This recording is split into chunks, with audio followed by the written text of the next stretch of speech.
la palabra de Dios. Mas el fruto del Espíritu es amor, gozo, paz, paciencia, benignidad, bondad, fe, mansedumbre, templanza. Contra tales cosas no hay ley. Vamos a orar. Señor, venimos ante tu presencia con temor, reconociendo que vivimos ante tu cara, que nada de lo que ocurre en este mundo pasa desapercibido en tu presencia porque eres omnipresente.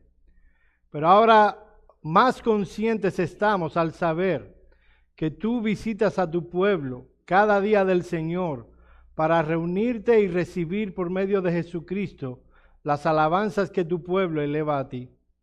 Venimos con esta conciencia a exponerte, a exponer tu palabra, con la conciencia de que un día vendrá el juicio final. Señor, queremos hablar como debemos hacerlo. Danos, oh Señor, guíanos en este momento. A tu pueblo dale la guianza, la iluminación de tu Espíritu Santo, para que no solo puedan recibir la exposición de tu palabra con mansedumbre, sino que también puedan aplicarlo a sus propias vidas cada día que vivan en este mundo. En el nombre de Cristo oramos. Amén. Amén. Había una vez un hombre llamado Simón que vivía en un tranquilo pueblo y era conocido por todos por una cosa muy particular. Este hombre tenía probablemente la colección de tapas de botella más grande de su país. Tenía miles y miles y miles de tapas de botellas.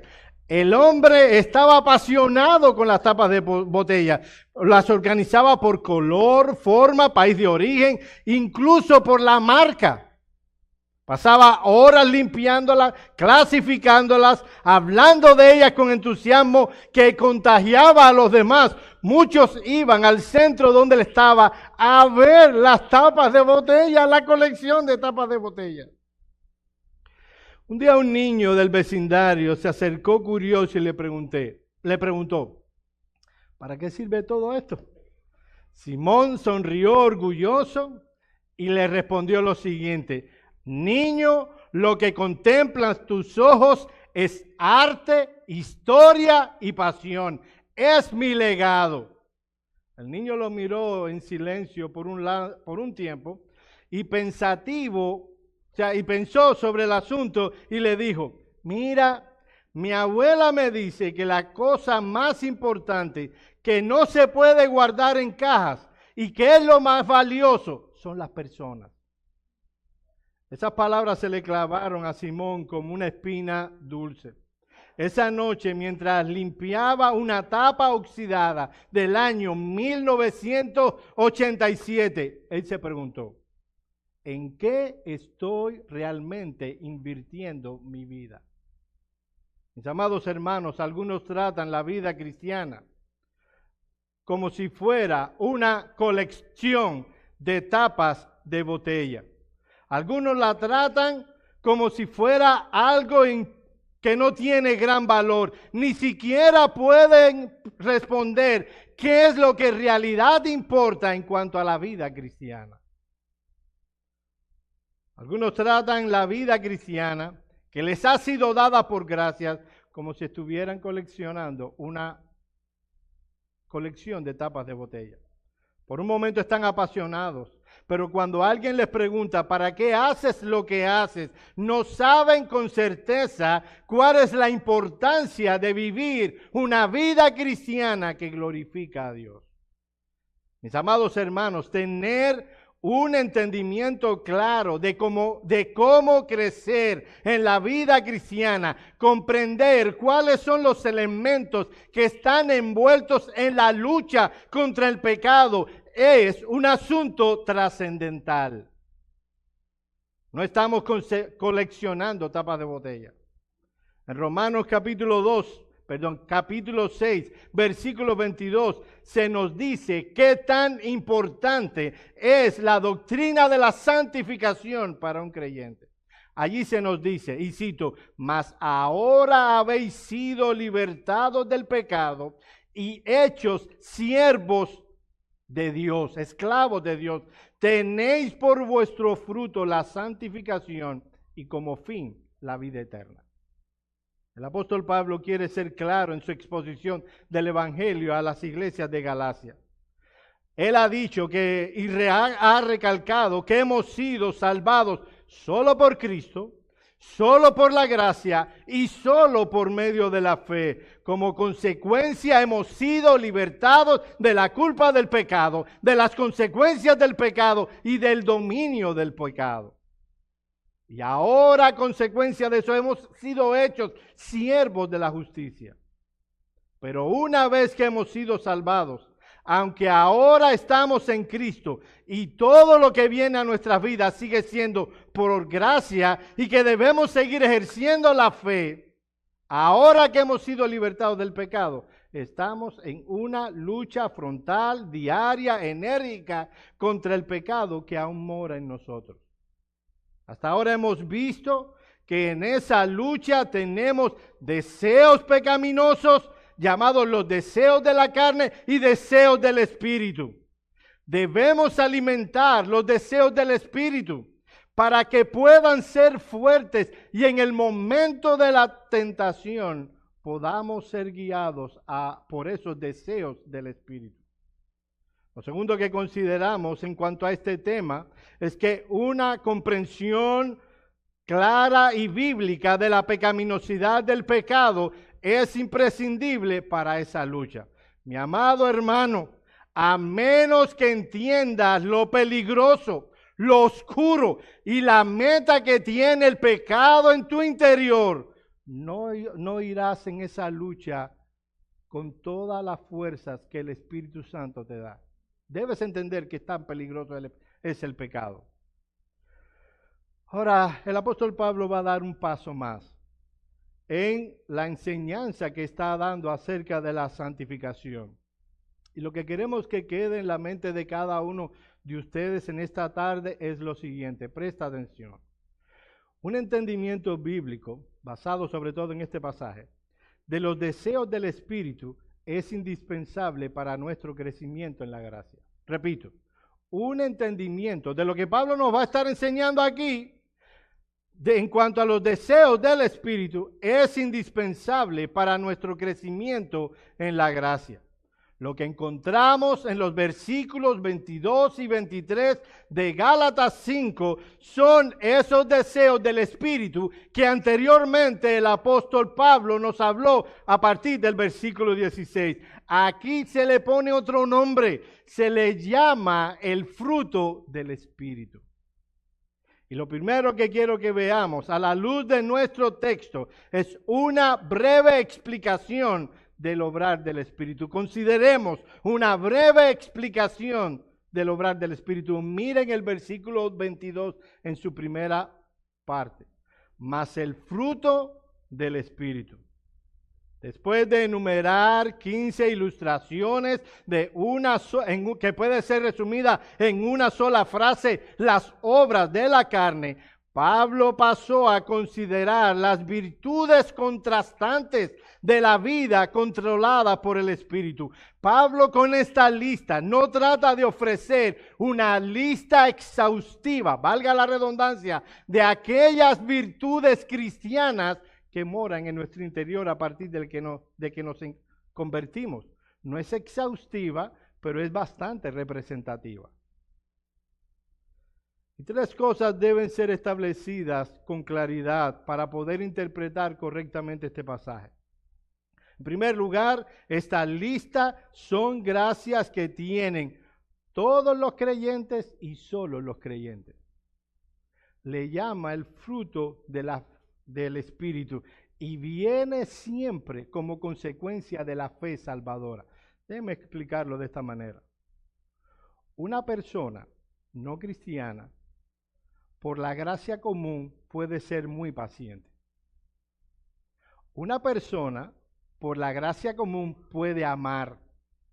Una persona no cristiana, por la gracia común, que esa obra del Espíritu que Dios da sobre todas las personas del mundo para que este mundo pueda ser vivido. No es una obra salvífica, es una obra de benevolencia de parte de Dios a todos los hombres.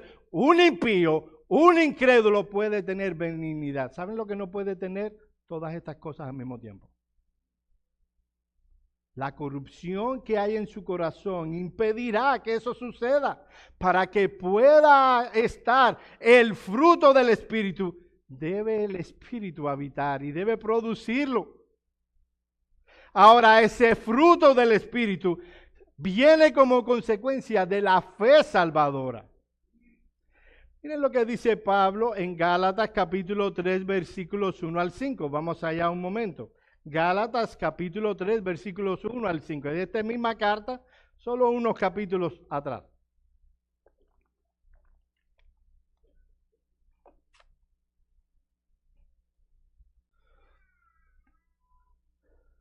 Miren lo que dice. Oh Gálatas insensatos, ¿quién os fascinó para no obedecer a la verdad, a vosotros ante cuyos ojos Jesucristo fue ya presentado claramente entre vosotros como crucificado? Esto solo quiero saber de vosotros. ¿Recibisteis el Espíritu por las obras de la ley o por el oír con fe? ¿Tan necios sois? Habiendo comenzado por el Espíritu, ¿ahora vais a acabar por la carne? ¿Tantas cosas habéis padecido en vano? Si es que realmente fue en vano. Aquel que os suministra el Espíritu y hace maravilla entre vosotros, ¿lo hace por las obras de la ley o por el oír con fe? Obviamente, la respuesta a estas preguntas es por el oír con fe. Es obvio que el Espíritu comenzó a habitar en el creyente en el momento en el que creyó salvíficamente. De ahí que estas gracias son implantadas en el cristiano en el momento en el que cree. Solo por la fe salvadora. No es algo que luchamos por tenerlas, no es algo que forman parte de nuestro éxito o logro. Son gracias que han sido implantadas en nuestro interior por gracia y como consecuencia de la fe. El apóstol Pedro lo dice de otra manera, pero está muy cercano. En 2 de Pedro, capítulo 1, versículos 3 y 4. No lo busquen, yo se los voy a leer. Como todas las cosas que pertenecen a la vida y a la piedad. Nota esto, mi hermano. Todas las cosas que pertenecen a la vida y a la piedad nos han sido dadas por su divino poder. No algunas, no la mayoría, todas las cosas que pertenecen a la vida y a vivir una vida de piedad nos han sido dadas por el divino poder mediante el conocimiento de aquel que nos llamó por su gloria y excelencia, por medio de las cuales nos ha dado preciosas y grandísimas promesas, para que por ella llegaseis a ser participantes de la naturaleza divina, habiendo huido de la corrupción que hay en el mundo a causa de la concupiscencia. Y hermano, esto es glorioso. Todo cuanto tú y yo necesitamos para vivir una vida que glorifica a Dios, todo lo que tú y yo necesitamos para vivir una vida piadosa, nos ha sido dada por el divino poder de Dios. No hay necesidad para vivir vidas espirituales miserables. Todo cuanto tú y yo necesitamos para glorificar a Dios nos ha sido dado. No hay cristianos espirituales, cristianos carnales, eso no existe. Todo lo que necesitamos nos ha sido dado. Por eso dice un comentarista, no representan cualidades del comportamiento personal que el hombre puede elegir y cultivar y apropiarse como parte de su carácter. Son cosas que el Espíritu Santo nos ha dado. Por tanto, lo que estaremos mostrando son gracias que están en el interior de todo cristiano. Cuando empecemos a ver la lista, todo cristiano verdadero que ha sido salvado y redimido tiene todas estas gracias. No solo aquellos más aventajados, con más conocimiento, que llevan más tiempo, todo cristiano. El Espíritu Santo, por la obra de Cristo Y solo por tener fe salvadora en nuestro Señor Jesucristo, solo por haber creído, se le ha implantado todas estas gracias. No solo las que están en esta lista, recuerden que no es exhaustiva, es una lista representativa. Todas las gracias que forman parte de la vida cristiana nos han sido dadas. Lo que encontramos aquí es el carácter cristiano. Un hombre, por el Espíritu Santo, que está siendo conformado a la imagen del Señor Jesucristo. Yo sé, mi amado hermano, que el movimiento carismático ha inculcado en la mente de muchos creyentes que la obra principal del Espíritu Santo tiene que ver con milagros. Sin embargo, noten el pasaje. La principal obra del Espíritu Santo no es hacer cosas espectaculares, sino formar a Cristo en nosotros. Esta descripción que ustedes verán a partir de ahora no es otra cosa que la representación del carácter de Cristo. Y eso es lo que el Espíritu Santo está haciendo con cada uno de nosotros, formando el carácter de Cristo en nosotros. Y hay que proveer, sustentar y desarrollar estas gracias que ya habitan en nosotros debe ser una prioridad. Otra cosa que quiero enfatizar, aunque es una lista, todas estas gracias juntas son el fruto del Espíritu. Nota que no dice, mas los frutos del Espíritu. No está en plural, está en singular, mas el fruto del Espíritu es amor, gozo, paz, paciencia, benignidad. La ilustración de una planta dando fruto es abundantemente utilizada por el Espíritu Santo en las Escrituras. A Israel, por ejemplo, se le llama frecuentemente la viña del Señor. Por ejemplo, Isaías 5, 1 al 4. Yo lo voy a leer. Ahora cantaré por mi amado el cantar de mi viña, el cantar de mi amado a su viña. Tenía mi amado una viña en una ladera fértil. La había cercado y despedregado y plantado de vides escogidas. Había edificado en medio de ella una torre y hecha también en ella un lagar. Y esperaba que diese uvas y dio uvas silvestres. Ahora pues, vecinos de Jerusalén y varones de Judá, juzgad ahora entre mí y mi viña. ¿Qué más se podía hacer a mi viña que yo no lo haya hecho ya? ¿Cómo esperando que diese uvas ha dado uvas silvestres? O sea, es una ilustración que se usaba en el Antiguo Testamento. Por ejemplo, si tú vas al Salmo 1, versículo 3, se habla de aquel que es piadoso como un árbol plantado junto a arroyos que da su fruto a su tiempo y su hoja no cae. Y el Señor Jesús también usa esta ilustración para mostrar lo que produce la vida con Dios. En Juan capítulo 15, versículos 1 al 6. Yo soy la vid verdadera y mi Padre es el labrador. Todo pámpano que en mí no lleva fruto, curioso que lo pone en singular también, lo quitará, y todo aquel que no lleve fruto lo limpiará para que lleve más fruto. Ya vosotros estáis limpios por la palabra que os he hablado. Permaneced en mí y yo en vosotros, como el pámpano no puede llevar fruto por sí mismo si no permanece en la vid, así también vosotros, si no permanecéis en mí. Yo soy la vid, vosotros los pámpanos. El que permanece en mí y yo en él, este lleva mucho fruto, porque separados de mí nada podéis hacer. El que en mí no permanece será echado fuera como pámpano y se secará, y los recogen y los echan en el fuego y arden. Volviendo a Gálatas. Pablo contrastó deliberadamente el fruto en singular con las obras del Espíritu en plural, las obras de la carne. Las primeras son el resultado de la remodelación y transformación sobrenatural Estoy hablando del fruto del Espíritu. Por parte de Dios, mientras que las obras de la carne son artificiosas, fabricadas y parte de la vieja naturaleza que heredamos de Adán.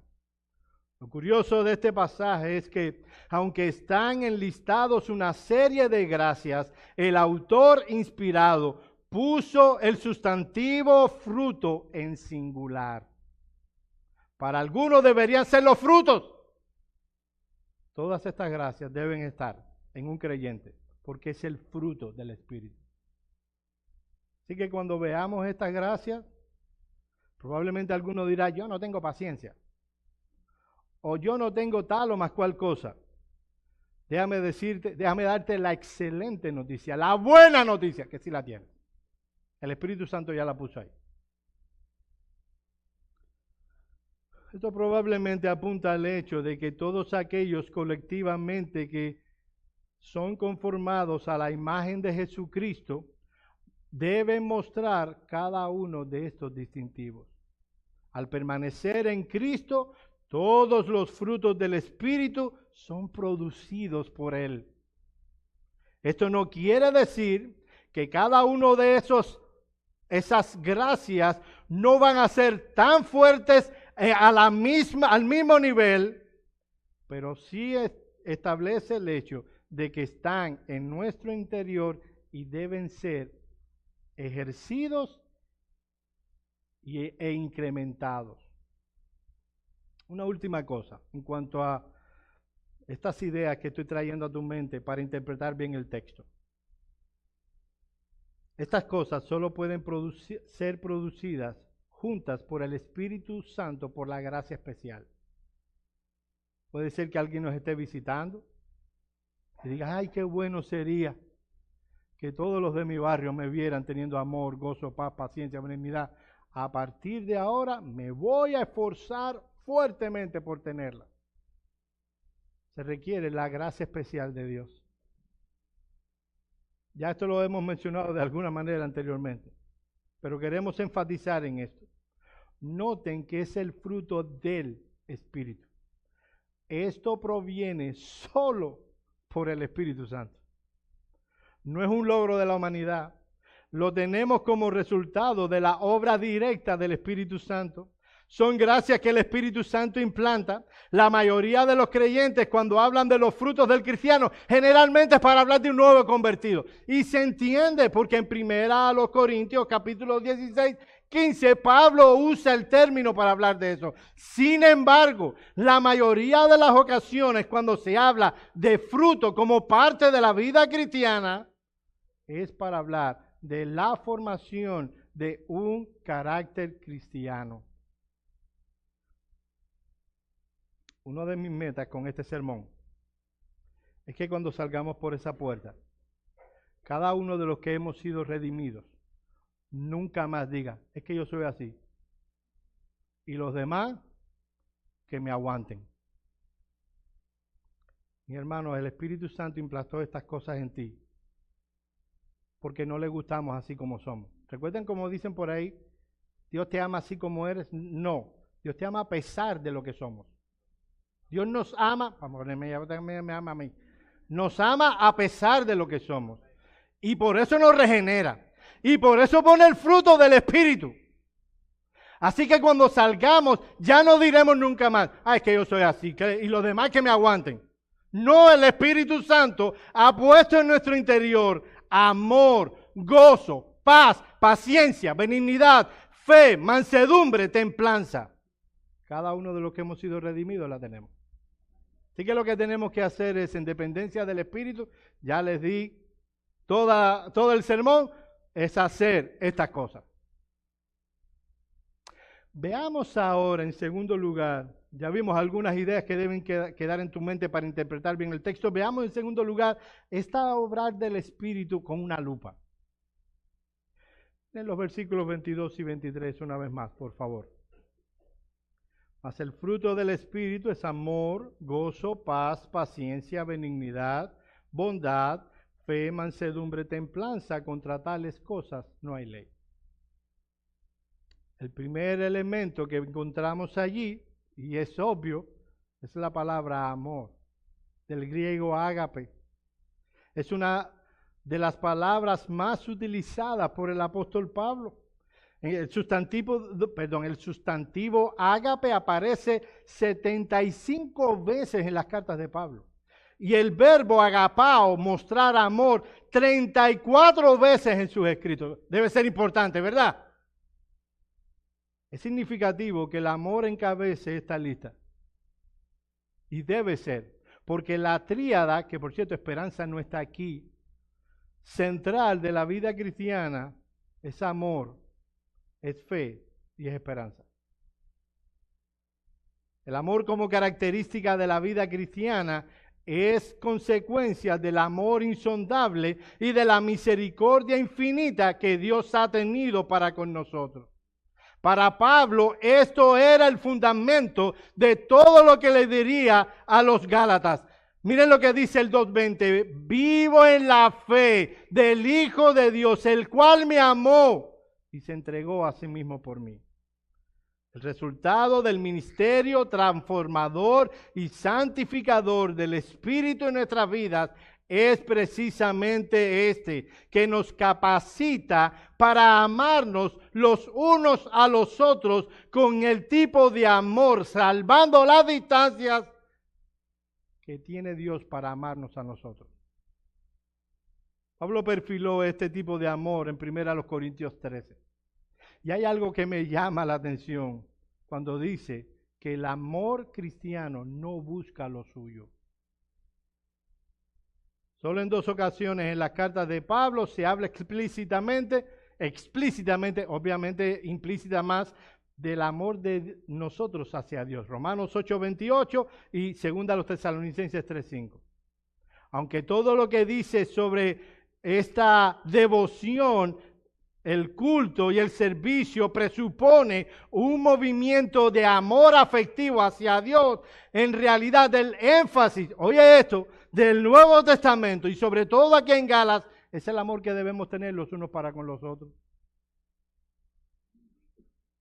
Es obvio que debemos amar a Dios, pero por alguna razón el énfasis está en amarnos los unos a los otros. De hecho, Juan dice en el capítulo 5 que capítulo 4, que cómo podemos amar a quien no hemos visto y no podemos amar al que hemos visto. Cuando los cristianos se olvidan de esto, se produce invariablemente dos terribles consecuencias. Cuando el cristiano se olvida que ha sido salvado y redimido, no solo para amar a Dios, sino a nuestros hermanos, hay dos consecuencias. El culto de la iglesia se ve turbado. Eso era lo que estaba pasando. Por eso Pablo le dice, si os mordéis, cuidaos que no os consumáis. Y por el otro lado, la comunión con Dios también se ve afectada. Por eso dice Juan en 1 de Juan capítulo 1, que aquel que tiene comunión con Dios, la tiene también con aquellos que le rodean. Ahora, eso es muy sucintamente en cuanto al amor. Si quiere más información acerca del fruto del Espíritu, el pastor Ricardo predicó una serie de 10 sermones, creo, hace unos años atrás. Allí va a poder tener más información. El segundo elemento es el gozo. El gozo cristiano no es oye esto, mi hermano. El gozo cristiano no es una carcajada desbordante, perenne y profusa consecuencia de que no hay problemas en nuestra vida. El gozo cristiano, lo defino, es la quietud, oye esto, es la quietud esperanzadora del alma que sabe que está unido a Cristo y por tanto, aunque todo esté mal, sabe que su Dios es soberano, le ama y un día estará disfrutando de la gloria celestial. Repito la definición, está larga, yo lo sé. El gozo cristiano es la quietud esperanzadora del alma que sabe que está unida a Cristo y por tanto, aunque todo esté mal, sabe que su Dios es soberano, le ama y un día estará disfrutando de la gloria celestial. El gozo cristiano está marcado por la celebración y la expectativa de la gloria final de Dios sobre los poderes del pecado, de las tinieblas, una victoria establecida ya en la muerte y la resurrección de Jesucristo. El grito de alegría, el grito de gozo del creyente es: Maranata, Señor, ven pronto. No es otra cosa que eso. No es quítame las cosas. Hay legitimidad al pedir, quítame esto. El apóstol Pablo en 3 ocasiones le pidió a Dios que le quitara el aguijón de la carne. Y la respuesta es: bástate mi gracia. Mi poder se perfecciona en la debilidad. Mi hermano amado, puede ser que tengas un aguijón en la carne. Puede ser que tengas 1000 aguijones en la carne. Tienes la gracia de Dios. Y un día en la eternidad serás librado de todos esos aguijones. Dado que el gozo nos ha sido implantado por el Espíritu Santo y depende de nuestra relación con Dios por medio de Jesucristo, el Espíritu Santo nos ordena en Filipenses 4:4, regocijaos en el Señor siempre. Otra vez digo, regocijaos.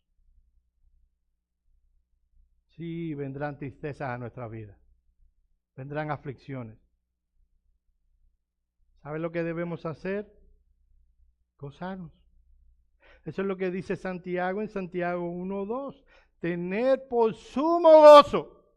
Nota que Santiago no dice, goza. Tienes una aflicción, tienes una prueba, gózate. No es eso lo que está diciendo. Está diciendo, tened por sumo gozo cuando os halléis en diversas pruebas. Hermano, yo sé que esto es más fácil decirlo que hacerlo. Pero yo creo en la palabra de Dios. Qué bueno que alguien dijo amén. Y yo creo que un alma que ha sido redimida debe vivir una vida gozosa.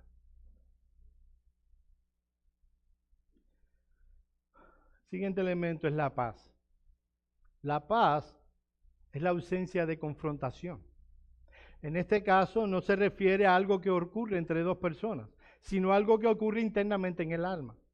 La paz está en el mismo centro de nuestra salvación.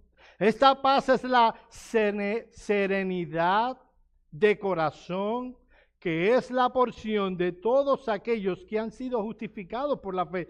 Noten lo que dice Romanos 5:1, justificados pues por la fe, tenemos paz para con Dios por medio de nuestro Señor Jesucristo. Es la paz de Jesucristo, la que Jesucristo otorga a todos los suyos. ¿Sabes una cosa? Dios te ha dado la paz. Juan 14:27, la paz os dejo, mi paz os doy. Yo no la doy como el mundo la da. No se turbe vuestro corazón ni tenga miedo. Noten que la paz que da Jesucristo es contraria a la turbación y al miedo. Y es muy curioso que Jesús en el contexto de la promesa que vendría el Consolador, el Espíritu Santo. Y ahora en Gálatas nos dice que la paz es el fruto del Espíritu. Ahora bien, aquel que tiene esta paz, de la que habla nuestro texto, tendrá también paz con aquellos que le rodean. Aquel que está verdaderamente consciente de esta enorme dádiva de la paz que ha recibido de Dios como resultado de la muerte amarga del Señor Jesucristo en la cruz, hará todo el esfuerzo consciente de preservar dentro de la comunidad cristiana la paz. Efesios 4:3. Solícitos en guardar la unidad del Espíritu en el vínculo de la paz. Esto no puede ser diferente, pues es una de las descripciones que el Nuevo Testamento utiliza para hablar de Dios, nuestro Dios. Uno de los términos que se utiliza para hablar de Él es el Dios de paz. Filipenses 4:9. Lo que aprendisteis y recibisteis y oísteis y visteis en mí, esto haced y el Dios de paz estará con vosotros. Y en Hebreos 13, 20 y 21 encontramos, y el Dios de paz, que resucitó de los muertos a nuestro Señor Jesucristo, el gran pastor de las ovejas, por la sangre del pacto eterno, os haga aptos para toda buena obra, para que hagáis su voluntad, haciendo Él en vosotros lo que es agradable delante de Él, por Jesucristo, al cual sea la gloria por los siglos de los siglos. Amén. ¿Notaste el texto? Dado que Él es el Dios de paz, Él hace en nosotros una obra para que seamos capacitados para hacer la voluntad de Dios, vivir a la luz del fruto del Espíritu. El otro elemento es paciencia. Es la traducción de la palabra macrothumia. Esta palabra compuesta proviene de macro, grande, inmenso, y de thumos, que una de las traducciones es temperamento. La paciencia, por esta palabra, se refiere a la cualidad, oye esto, de mente que nos dispone a tomar todo de buena manera y a no ofendernos fácilmente. Esta paciencia es contraria a la hipersensibilidad. Hermano, la gente tiene cuidado de cómo te van a decir las cosas. Yo sé, mi hermano, a nadie le gusta que le hablen fuerte. Tenemos dignidad por la imagen de Dios en nosotros. Sí. Pero tú ves que ellos, mira, vamos a ver cómo le decimos esto. Porque si no se ofende. Oye, pero esto no tiene nada. No es nada de malo en decir esto. No, pero el hermano es... Esta es la capacidad de soportar a otras personas, incluso cuando no es fácil de hacerlo. Es de eso de lo que nos habla Efesios capítulo 4, versículo 2, cuando dice, con toda humildad y mansedumbre, soportándoos con paciencia los unos a los otros en amor. Dos elementos del fruto ahí junticos. Esta palabra en ocasiones se traduce longanimidad. Esa es una palabra compuesta que significa un alma muy grande. Este tipo de paciencia señala la capacidad de ser herido una y otra vez sin quejarse. Da la idea de permanecer firme bajo mucha presión.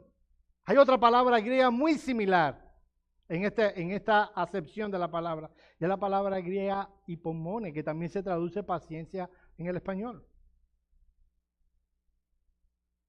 Debemos soportarnos con paciencia los unos a los otros. Hermano, ¿qué presupone eso? ¿Qué presupone que el Espíritu Santo en su palabra nos diga, deben ser pacientes los unos con los otros? Hermanos, presupone que habrá hermanos, en Cuba decimos, de anjá. Si todo el mundo fuera fácil, ese texto no tiene ningún sentido. La razón por la que está ahí es que somos difíciles. La paciencia me permite sufrir el agravio sin andar por la vida, otra palabra, no sé si otros países no tengo otra, hermanos, resabiando y quejándose por lo que me han hecho. Mientras que la frase soportando los unos a los otros nos habla de restringir el deseo de devolver golpe por golpe lo que hemos recibido. Hermano, yo sé que vamos en el automóvil. Permítanme esta simple ilustración, pero esto le va a servir a algunos.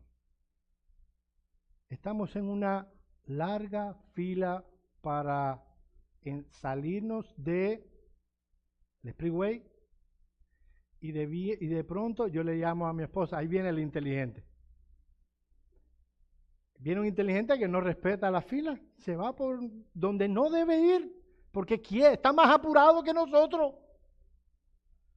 Y de pronto decimos, que lo agarre la policía. Hermano, esto no es querer devolver mal con mal. La policía debe hacer su trabajo y debería atrapar a todos los que no hacen la fila. Estoy hablando del deseo del corazón. El siguiente es benignidad. Repito, si quiere tener más información, va a la serie de Pastor Ricardo. La palabra griega utilizada por Pablo, que se traduce benignidad, habla literalmente de algo placentero. Es de lo que habla literalmente esta palabra. Se utilizaba en la antigüedad para hablar de una consideración tierna hacia los demás. En nuestros días esta gracia es a menudo ligada a la debilidad o a la falta de convicción. Sin embargo, esta palabra hablaba del genuino deseo de tratar a los demás con benevolencia. Procura tratar a aquellos que le rodean de la misma manera que Él trataría al Señor Jesucristo. ¿Cómo tú lo tratarías? Así debemos tratarnos los unos a los otros.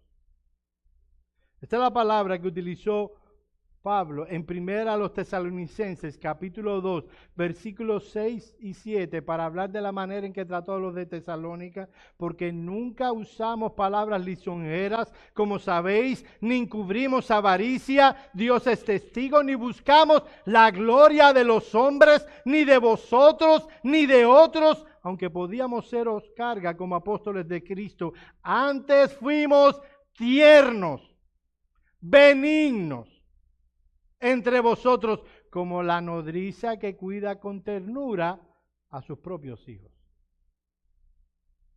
El otro elemento es bondad. Bondad es una palabra rara. Se utiliza muy poco en el Nuevo Testamento y Pablo la usa solo aquí. Transmite la idea de benevolencia, muy ligada a la anterior. Generosidad hacia otra persona. Dar la otra mejilla. Caminar otra milla más.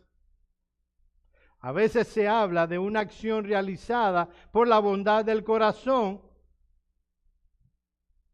que es fruto de una obra salvífica. Eso el mundo generalmente no tiene eso. Dar la otra mejilla, a hacerle bien al que nos ha hecho mal, el caminar otra milla con aquel que nos ha hecho mal. Hermanos, eso solo puede hacerse fruto del Espíritu. O sea, la reacción natural es hacer lo contrario, es tomar venganza. ¿Sabe qué es lo que pasa? A veces comparamos el pecado con rasgos de personalidad. ¿Entienden por qué el domingo pasado queríamos que viéramos el pecado tan malo como es? Somos maestros cambiando los términos. El siguiente es la fe. Este elemento del fruto del Espíritu lo hemos considerado varias veces en nuestra serie, así que no creo que pueda dar una mejor definición teológica, más profunda, real y exacta que la que encontramos en Hebreos 11:1. Es pues la fe, la certeza de lo que se espera, la convicción de lo que no se ve. Es la convicción de que aunque no veo la solución, sé que Dios la tiene. La mansedumbre.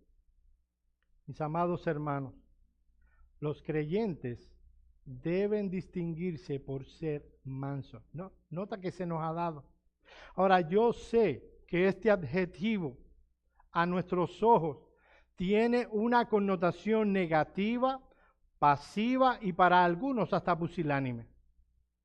Cuando hablamos de un perro y lo vemos grande así, como los míos, y yo les digo, es manso, sé que por la mente de algunos de los que han ido a mi casa dice, no sirve para nada un perro así.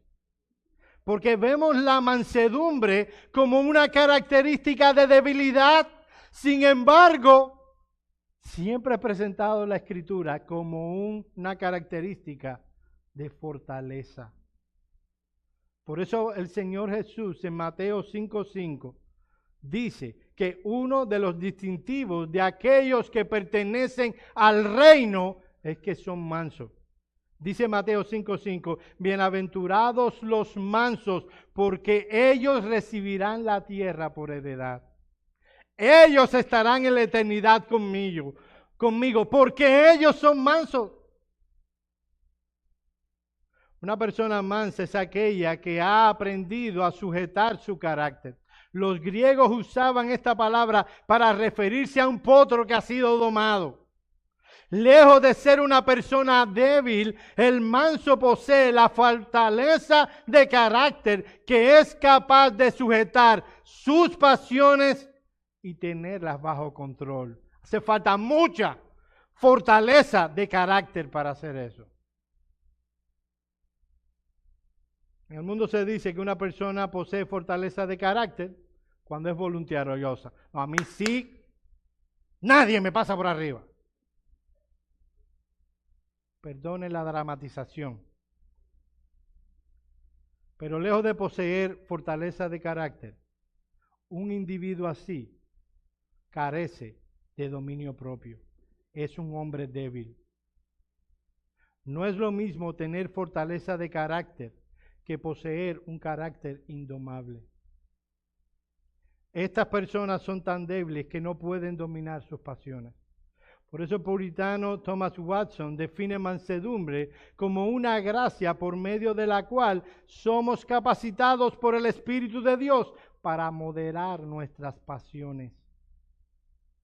Así que lejos de un síntoma de debilidad, la mansedumbre es más bien un síntoma de fortaleza. Mientras el hombre natural se enciende en sus pasiones en medio de la ofensa, el hombre manso posee la capacidad de controlarlas. Por último, la templanza o dominio propio, muy ligada a la anterior. Esta palabra se refiere al dominio propio de los deseos y pasiones.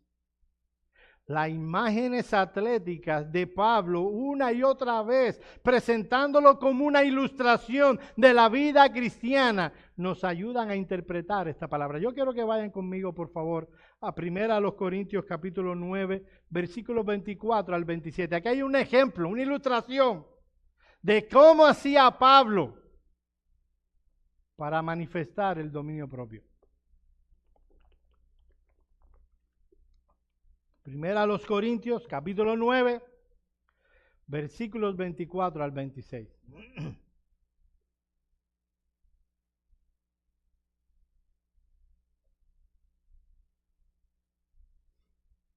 Miren lo que dice este pasaje.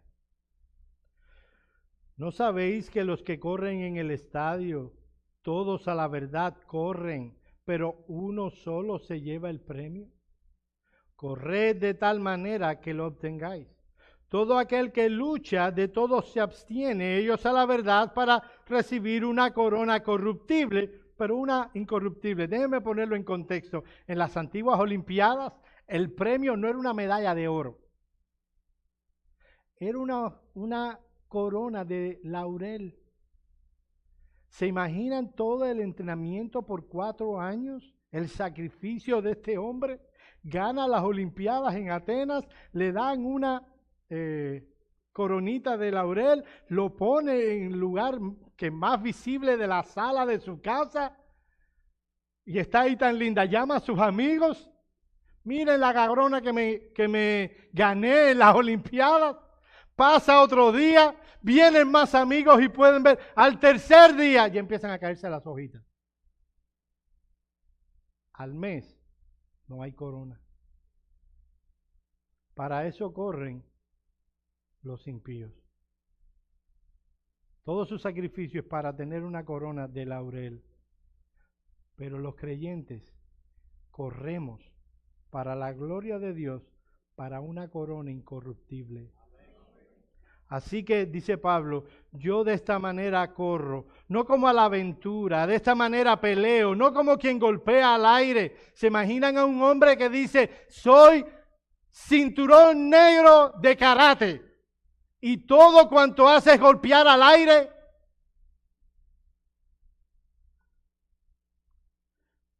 Dice Pablo, sino que golpeo mi cuerpo y lo pongo en servidumbre, no sea que habiendo sido heraldo para otros, yo mismo venga a ser eliminado.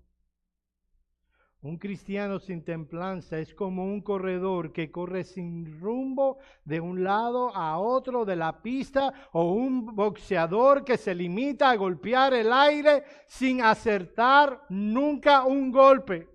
El hecho de que la templanza aparezca en el último lugar de la lista puede indicar no que es un asunto de segunda importancia, sino más bien su importancia.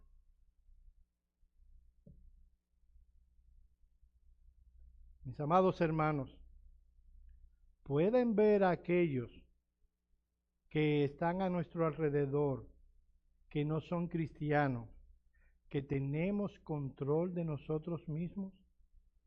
Porque Dios no nos ha dado espíritu de cobardía, sino de dominio propio.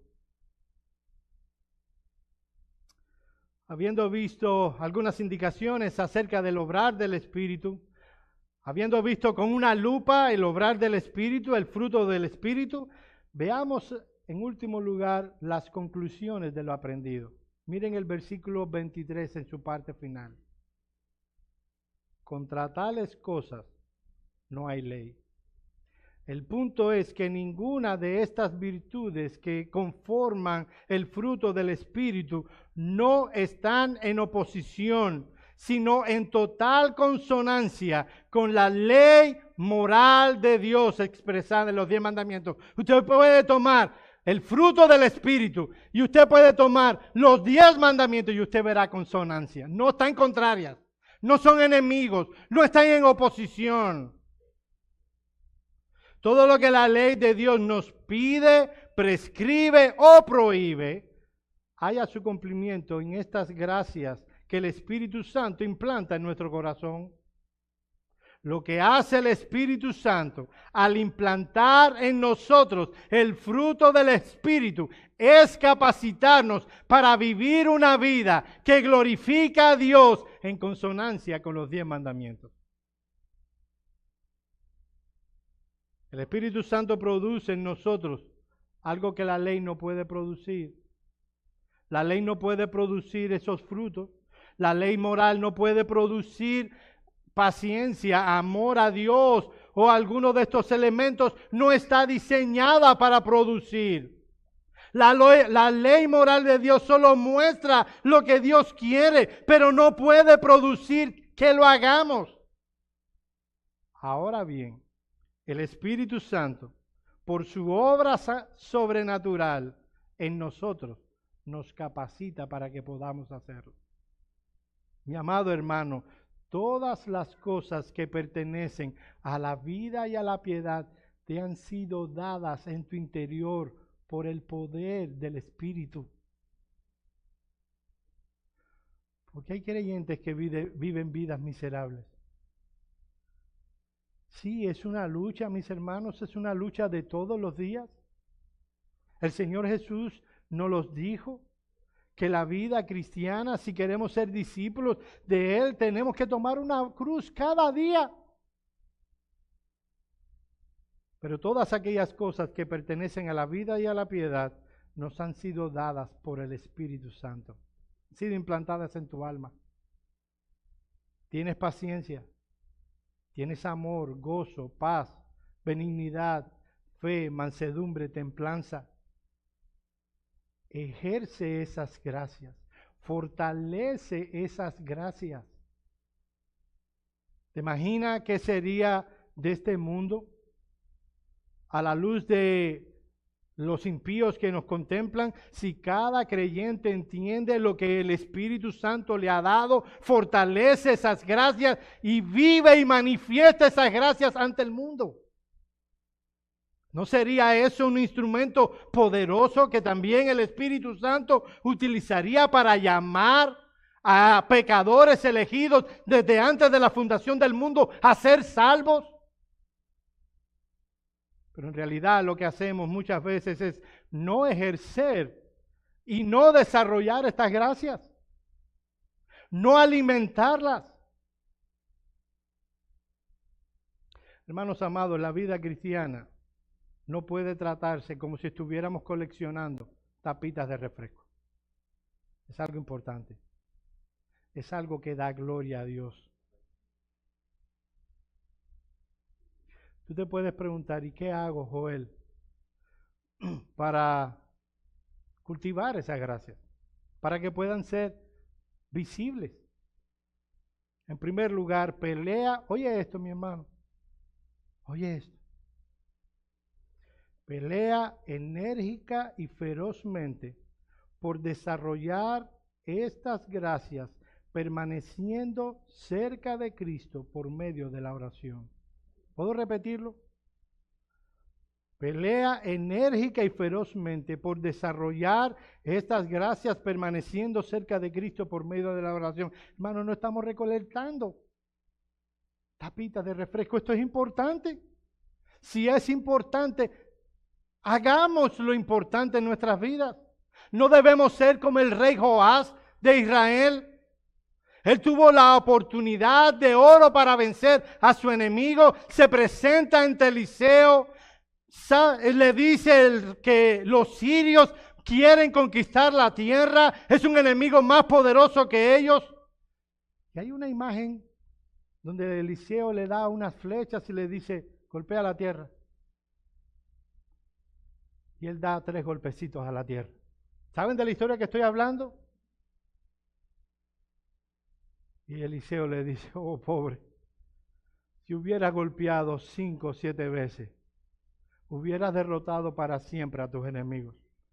Pero dado que le diste solo 3 golpes a la tierra, solo vencerás a los sirios 3 veces. Hermano amado, ¿cómo tú golpeas al cielo con tus oraciones? ¿Eres como Joás, el rey, que le da unos golpecitos ahí? Hermanos, vemos la importancia de vivir una vida que glorifica a Dios. Vayamos al cielo una y otra y otra y otra vez hasta que Dios bendiga nuestras almas y podamos manifestar esas gracias.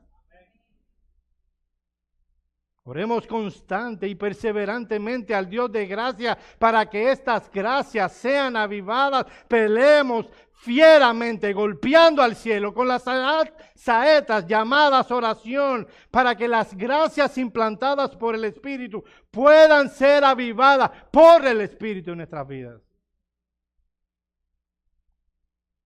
¿Quieres que tus gracias sean avivadas? Pelea enérgicamente al Dios del cielo, con el Dios del cielo por medio de la oración. En segundo lugar, pelea enérgica y ferozmente por avivar estas gracias por medio de comer a Cristo por la fe mientras consideramos su santa palabra.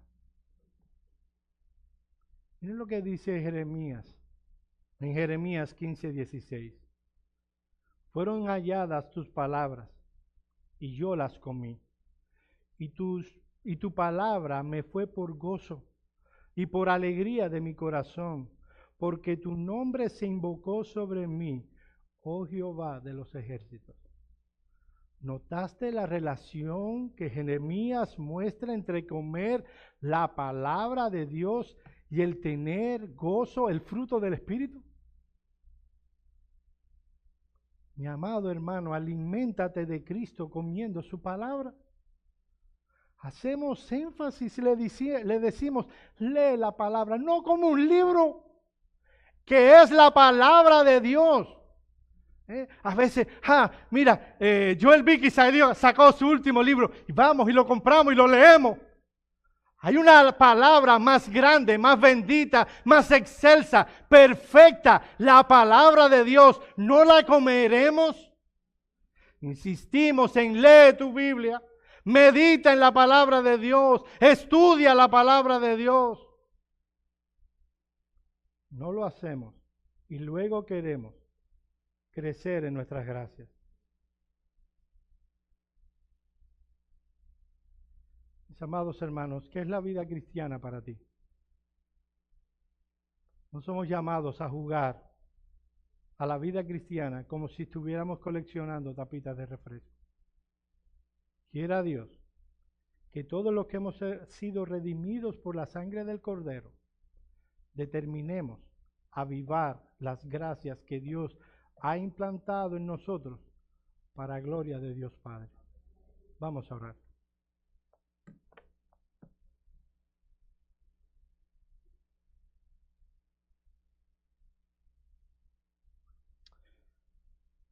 Señor y Dios, nosotros te damos gracias por la poderosa obra que tú has hecho entre nosotros y en nosotros. No merecemos tal bendición, merecemos de tu castigo y de tu reprensión, pero en tu gracia no solo nos has redimido por la obra de Cristo, tú has implantado en cada uno de nosotros que hemos sido salvados todo lo que necesitamos para la vida y la piedad. Te rogamos, oh Señor, oh Dios del cielo, que podamos salir de aquí con la convicción de vivir una vida que te glorifica, mostrando al mundo, no para que nos aplaudan, sino para que glorifiquen a nuestro Padre que está en el cielo, puedan contemplar las gracias que tú, por tu Hijo Jesucristo, ganaste en la cruz y las has implantado en nuestros corazones por el Espíritu. Concédenos estas cosas, oh Señor. En el nombre de Cristo oramos. Amén.